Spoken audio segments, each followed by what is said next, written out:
Lord, grabe. His real name, Kier Garcia.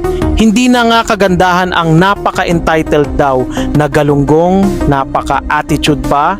At least based sa nakikita natin online kasi hindi naman tayo bulag at tanga. Yung reason ba't hindi ako makapasok ng Dubai, hindi sa pananamit ko, hindi sa makeup ko, at hindi sa pag-iingay ko. Ang sabi sa akin ng officer, na sinabi ko dito sa YT ko, sabi niya na, it's because your identity do not match your passport.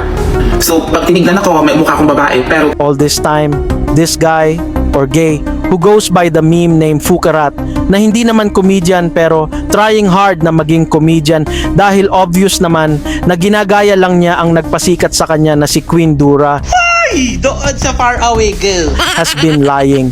And of course, kung malala ang attitude problem mo, package deal na yan. Pagiging sinungaling, pa-victim at entitled, lahat-lahat na.